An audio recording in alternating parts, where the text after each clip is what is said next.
झाली, नक्की कोणत्या विषयांवरती चर्चा चालू आहे?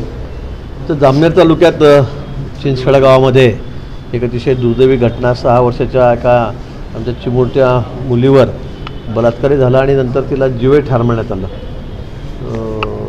शेजारीच राहणारा एक मुलगा तरुण आणि दारूच्या नशेमध्ये तो त्या मुलीला काहीतरी चॉकलेटचा आमिष दाखवून जंगलामध्ये घेऊन गेला, केळीच्या शेतामध्ये घेऊन गेला आणि तिच्यावर तिने बलात्कारही केला, अत्याचार केला आणि नंतर तिला मारूनही टाकलं. त्यामुळे जवळजवळ 10-12 दिवस त्या घटनेला झाले, पण आरोपी अजून काही मिळत नाही आहे. आणि म्हणून सर्व भिल्ल समाजाचे सगळं शिष्टमंडळ आणि त्याच्यासोबत मी मुद्दामून SP साहेबांकडे या ठिकाणी आलेलो होतो. त्याचा शोध घेण्याचा सगळं प्रयत्न चाललेला आहे. पोलीस प्रयत्नांची पराकाष्ठा करत आहेत, पण तो एकटाच आहे, त्याच्याकडे कुठलाही मोबाईल नाही, त्याचे नातेवाईक कोणी नाही, नातेवाईकांकडे त्याच्याकडे असेल एखाद दुसरे त्याच्याकडे मोबाईलसुद्धा नाही आहे.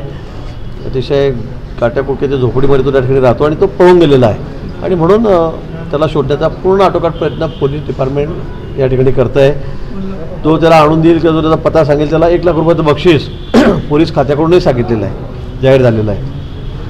त्याचबरोबर भिल्ल समाजातील संघटना आहेत, त्यांनीसुद्धा बक्षीस जाहीर केलेलं आहे त्याला आणून देणाऱ्याला, पण तो अजूनही काही त्या ठिकाणी सापडत नाही आहे. म्हणून त्या संदर्भामध्ये चर्चा करण्यासाठी सर्व शिष्टमंडळ आणि मी त्या ठिकाणी आलेलो.